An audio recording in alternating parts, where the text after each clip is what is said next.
What is it like being a Jamaican in Kuwait? Hi, I'm Xavier Murphy, the founder of Jamaicans.com. Today on Jamaicans to the World, we talk to Ayana Ashanti, who lives in Kuwait. Welcome, Ayana. How are you? Hello, I am doing great. Thank you for having me.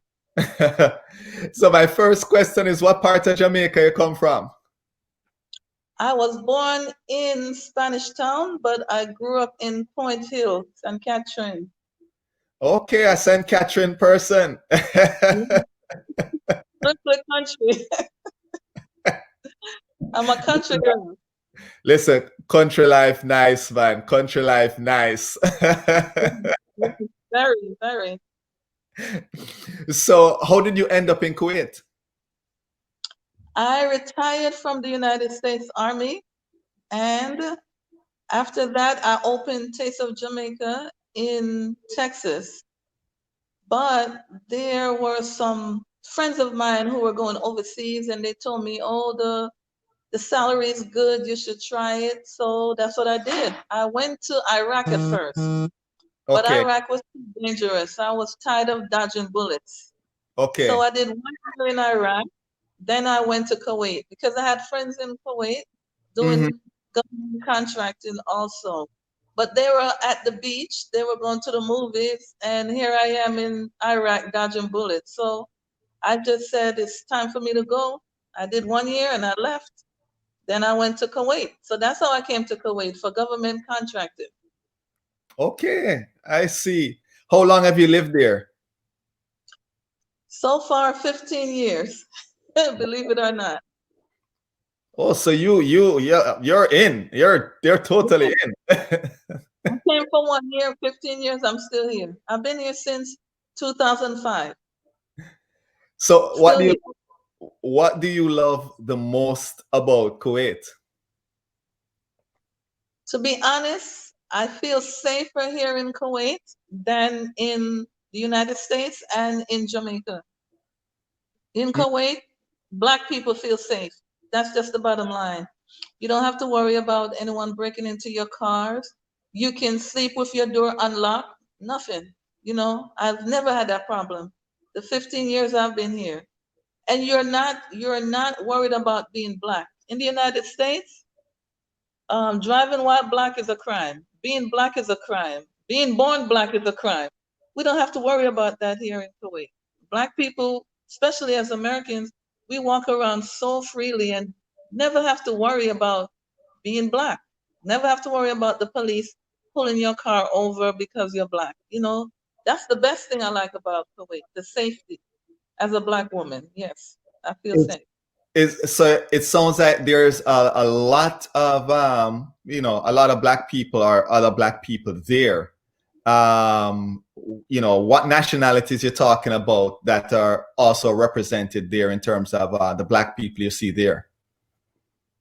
We have black people from all parts of the motherland: Cameroon, Ghana, Nigeria, Kenya, Ethiopia, Zimbabwe, Tanzania. We have people, Uganda, all over Africa. Africa is represented fully in Kuwait with black people. We That's have black people from the UK also, from Canada, from the United States, of course. So it's a large variety of black people in Kuwait. Yes. How about Jamaicans? Are there a lot of other Jamaicans there too? Yes, but let me tell you what it is with the Jamaicans. There are two types of Jamaicans in Kuwait. There are Jamaicans like myself. We have American passports.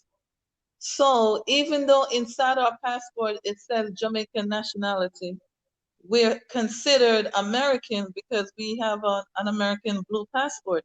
So when they see our passport, they see American, but we are Jamaican. Yes, I have American nationality. I'm American citizen. But once you have that American passport, Kuwaitis see you as what you are according. Your passport is what counts in the country. No matter Mm, what you sound like, they're looking at your passport. Then mm. there are other Jamaicans who are straight from Jamaica, especially nurses, engineers, mechanics. They're Jamaicans straight from Jamaica to Kuwait. They have nothing to do with the United States. They're not U.S. citizens. They're still Jamaican citizens. We even had a Jamaican embassy here since 2010, but they closed last year. So we Oh, had it for 9 years. Yeah. So those are the two types of Jamaicans we have in Kuwait. so do you all get together? Is there like you celebrate? Do you celebrate independence together? Do you have a restaurant where you hang out and possibly play dominoes or or so on? Yes, yes, we do have. When the embassy was here, we had a Jamaican association. We call it Caribbean Association. We did not separate other Caribbean people because there are only three, at the time, there were only three Caribbean embassies in Kuwait: Cuba, Jamaica, and Guyana. Now Mm, Jamaica is not here. We're back to just Cuba and Guyana. So when we formed the association, we changed the name from Jamaican Association to Caribbean Association to incorporate the other island people into the group because there was no specific association where all the Caribbean people could be a part of it. So at the Jamaican embassy, yes, I was the president. It was pretty good. And we had our Jamaican ambassador. He came from South Africa, and Kuwait was his next station. So he mhm. was here for a while. Yeah. Right now, we have different Jamaican groups getting together and Okay. enjoying. And I have a Taste of Jamaican restaurant here in Kuwait. For 15 years, Oh, I've had. oh, Yeah. so you have the restaurant where they come and play dominoes. This is the place to go. Yes, and also we have now I have a TOJ, Taste of Jamaica guest house. And in the guest house we have the restaurant. Because Wow. when COVID started, a lot of the restaurants, all the restaurants we had to close because that was the rules. But we could do takeaway and delivery. I see. So you're actually looking at the guest house. That is where I am. We live here. I live in the guest house. My staff live here too. And So and we're open to Caribbeans and Americans. so I know where I'm coming because I will feel like a little like home. Oh, nice. I will get my Jamaican food there. Yes, feel free. Feel free to come. And the stairway looks beautiful. Oh wow. Central Jamaica. This is our menu. So so let me ask you this. Do you get do you get all your supplies to make, everything, your steamed fish, your curry goat, you get all of that there? Not everything. We can get snapper. We can get chicken. We can get goat. Goat. Here the Indians call it goat curry, chicken curry. But that's Okay. how someone who's lying to you that they're Jamaican. They tell you chicken curry. Jamaicans say curry chicken, right? So, but the ingredients, as in the seasoning, I import the season into Kuwait. We cannot get our seasoning. So Okay. those come from outside New York and Okay. from Texas. Okay, I see. I see. So what about yam and that do you import that in, or do you get that at like maybe one of the African stores? I know Africans eat yam. We have no African stores in Kuwait. And when you get yam from the Africans, those are from people who went home to Nigeria or Ghana and they bring it back and they Mm, sell it to their friends. But there's no specific grocery store where you could go in there and buy yam and ackee and saltfish and those things. No, mm. we don't. But jerk seasoning and oxtail seasoning, saltfish, those things I import them into Kuwait. That is how I get them. So you're not missing any of your Jamaican food really, apart from the yam and No, we because you have. even get we even have the package for the fritters, the um, festival, even the fried dumpling. You have the package with the powder fried dumpling, or you can make your own from scratch. So we're not really hurting for the Jamaican food, except there's no stores. But because I have the restaurant. People can get it from the restaurant. That is They could that's come in the dishes. Yeah. Yeah, man. Jamaica so have to represent. so when people come to the restaurant first time, let's say a Kuwaiti or whatever, what you hear about the Jamaican food? I mean, you must have some people that are like, man, this is good stuff. What do you normally hear? They enjoy it because they see black people in the restaurant. That's the number one thing they're looking for. Especially Arab people when they come into the restaurant, they don't want to see people who are not Jamaican because they're wondering, is the food authentic? That's the first thing Okay. in their mind because Kuwaitis want what's real. And we have many Kuwaitis who travel to Jamaica. So when they heard about our Jamaican restaurant, to them it's impossible. Jamaican food in Kuwait, they've never had it before. So they're surprised, they're happy, and they've tried some of the dishes they did not try when they actually went to Jamaica to visit. But here, they get the chance. If you can't go to Jamaica, come to the restaurant. We'll bring Jamaica to you. Okay, great, great. So here's the other question I have for you. What's the biggest adjustment you had to make when you moved there? Oh my goodness, you would not believe this. The language. Oh my. Arabic is not the easiest language in the world to learn.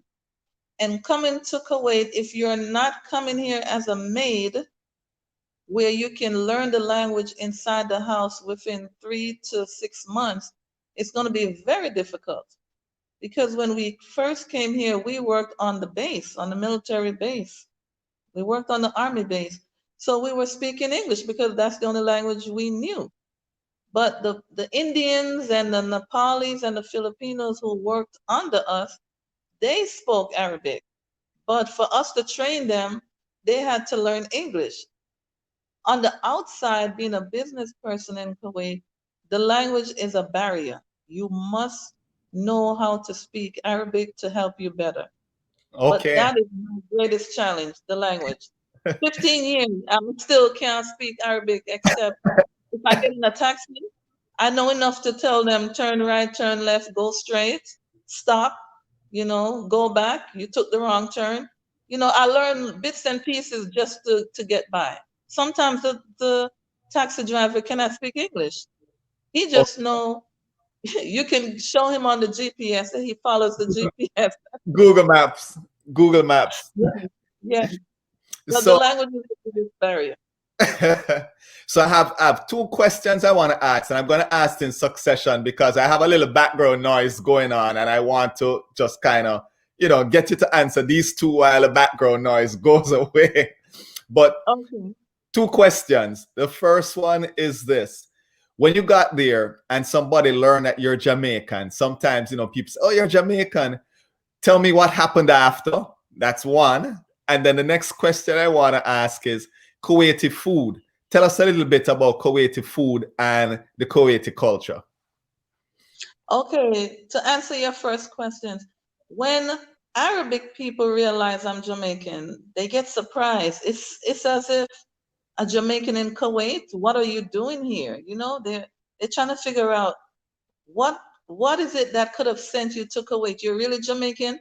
Because when they hear the word Jamaican, they think about Bob Marley, they think about reggae music, they think about ganja. So those are the three things. So now they're looking at a real live Jamaican. I have locks. So that's another thing. The men, they want to touch my hair because they've never seen that type of hair before on a real person except on TV. If I'm the first Jamaican they're meeting with locks. So to them, it's different. And they love it. Believe it or not, they love it. They love my accent and they want to know more about Jamaica. Bob Marley, Usain Bolt, Shaggy, Sean Paul, the Kuwaitis who travel a lot, they know about these people. So to meet a real Jamaican, it's surprising to them. Your second question about the food, I've noticed that when you talk about Kuwaiti food, most of the food that they're using as Kuwaiti food, it's really Indian. Kuwaitis will tell you we have biryani rice, chicken biryani. but it belongs to the Indians and the Sri Lankans. I have one Kuwaiti friend. She invited me to her home. She said she's going to let me try Kuwaiti food. It turned out to be Indian food. So 15 years, I've still not tried real Kuwaiti food. I cannot tell you the name of any Kuwaiti dishes because all the dishes I know, they're either from Egypt, Lebanon, India, Sri Lanka. I still don't know what Kuwaiti dishes are. I'm still here trying to learn. So the culture itself, how are the people? Warm, a little reserved. How are the people in Kuwaiti people? I would say most of the ones I've met, they're warm, they are reserved, and they're very family oriented. In Jamaica, Sunday is a day for church, right? Family get together, they go to church. In Kuwait, their holy day or their religious day is on a Friday. Friday is not considered a weekday here, it's considered a weekend. So there's no school on Friday, but you do have school on Sundays. So Sunday is the first day of the week here where children go to school. The government is open, the banks are open. It's not like in the United States and Jamaica or in the Western world. It's totally different. The culture is laid back. The people are very, very family oriented. Your religion and family, those are the two biggest things I've seen here in Kuwait where people pay a lot of attention to. On Fridays, most Kuwaiti families, they don't even answer the phone. You will not get any type of business done on a Friday. That day is reserved for them. They keep their phone off and they're just into their children. The government here, they pay you for your children. You get a stipend for your children. So you can take them out on the weekend and they don't want to be interrupted with people calling them every minute on their phone. Husband and wife, they're all about their children and they go out with the kids. So the children actually get that weekend where I they can see. enjoy mom and dad. Yes. The people I are very see. good. Yeah. What's the one place or a couple attractions, something that you say, if you come to Kuwait, you have to come and see this? For me, there is no specific attraction here in Kuwait as far as something that's open to the public. I mean, they have something similar to the Space Needle, like in Seattle, Washington, where you can go inside and it spins around slowly. You cannot even feel the movement. Some people are attracted to that. Some people are attracted to the museum or the science center. I am not attracted to any of those public areas. What I am attracted to are the villas that they have. They have beautiful villas, and I'm very, very much attracted to those. Sometimes I call up the real estate agent and I just go villa hopping. I'm not renting any, I'm not buying any. I just want to see them. They're beautiful. I take pictures, I take videos. I'm even living in one. The guest house is a villa. This villa has 7 bedrooms. I love it. I love it here. So that's my favorite attraction. The villas are beautiful, beautiful villas. And So most of is the it beauty is on the inside, not the outside. landscape wise, is it there's desert? Desert, man, desert. And when there's a sandstorm, your car, your building, sometimes the dust comes inside from the AC, it comes in the house. You have to clean, clean, clean. Sometimes we have 2 days of sandstorm. And the sandstorms, it's not something you enjoy. Everything is dirty. So you might as well just leave your car until the sandstorm is over. Because if you wash it, it's going to get dirty again. And on the base, we have Camp Air John here in Kuwait, Army base. On the base is more open, so you can see more of the desert. Outside the base, there are lots of buildings. So the buildings are going to get the attraction from the sandstorm, you know? But yeah, the sandstorm is a big deal here. We hardly get rain. Sometimes 1 year straight, you get no rain, or if you get it, it might be 2 times for the year. You don't see rain a lot in the desert. So have you been out there, what they call it, dune, some type of thing where you get out there and you're in a buggy and you get out in the desert? Have you done that? No, no, me there. Me not them something there at all. No, sir. But a lot of young people, they love those. They enjoy getting out there in the desert. They get in the little, what they call dunya. I don't even know, or Dune Buggy, something like that, right? And they get in and they have fun, you know. They go out in the desert. Oh, some of them don't even go in the desert. They're in the city, driving like them crazy, in and out of traffic in front of you. There's nothing you can do.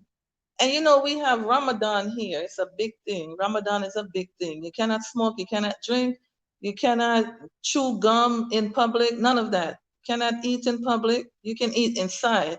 All the restaurants are closed until sundown. So Ramadan is a big thing in Kuwait, because it's Muslim countries. You know, in America, we have Muslims in America, but America is not a Muslim country. So Ramadan is not a big deal in America because people just go about their business. They eat on the street, they eat in the restaurant. The restaurants are not closed until sundown. But in Muslim countries, it's more strict. And Kuwait is a Muslim country. So we have to go with the rules and the regulations. If not, you pay a fine and you actually go to jail. You can go to jail just for chewing gum in public, drinking water. You're in your car at the stoplight and you're drinking something, someone can actually call the police on you. Yes. They can write down your license number and report you. That's very interesting. So you can't just go out and say, okay, I'm gonna take my breakfast with me and just eat it in the car or eat it in public during that time. You have to be very careful and watch yourself.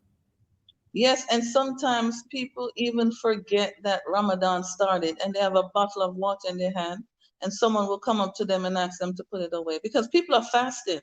They don't want to see someone eating when they might be hungry and can't eat, and here you are, you're eating in front of them. And this is 30 days out of the year. It's 1 month. Mm. Mhm. So let me ask Right this. now, Go ahead. sorry, I'm let sorry. me tell you this. At this point, our emir, the king, he passed away. So they started the holiday yesterday. Now the government buildings will be closed for three days, but the country is on a 40 days mourning. So very strict. You cannot wear short skirts. You cannot wear shorts. You cannot have cleavage showing. You cannot have anything where your shoulders, you cannot show skin. Put it that way. Very strict. Mm.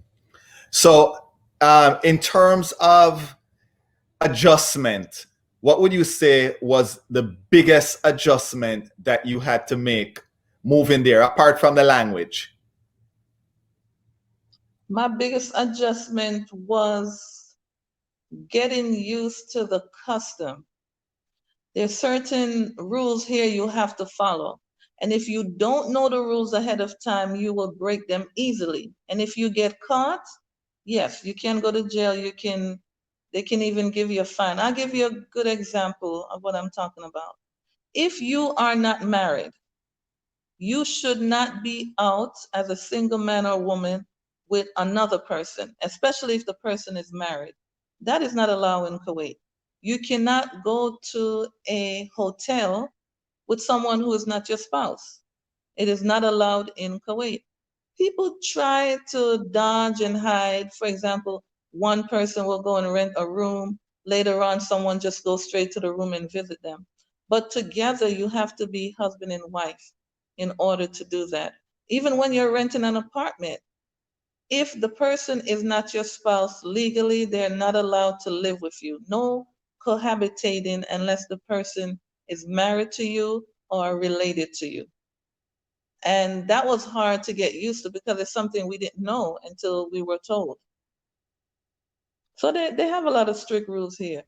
This is not a place like in the States where you're free. You know, in America and in the Caribbean, you're free to do so many things. Kuwait, you better learn the rules because you will be sorry if you didn't. And when you buy an airline ticket to come to Kuwait, no one is telling you these things. The travel agency, they're not telling you, oh, travel with your marriage certificate so you can prove that that's your husband. Maybe you show your license that you both have the same last name and your address is the same, but it's very strict here. Apart from that, I, it's okay. So I think you gave us that piece of advice that anybody moving there, they need to make sure they learn the rules of the country before coming. Yes, know before you go. Simple. Know before you go. Yes. You save yourself a lot of trouble. A lot of trouble. You'll save. So it's an oil rich, one of the oil rich, right? It's oil rich. Kuwait is the sixth richest country with oil in the world. Yes. So you're seeing a lot of luxury there. What's one of the luxury items that you've seen that you're like blown away?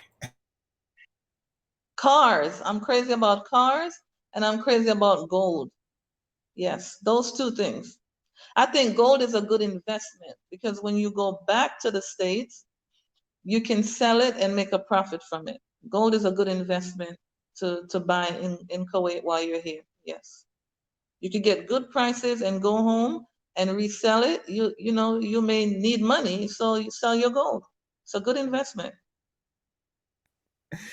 So you know, I mean, you provided some great information here, and I don't know if you have any closing thoughts. You know, any piece, any words, any closing thoughts. But this was just great. Some great information on Kuwait.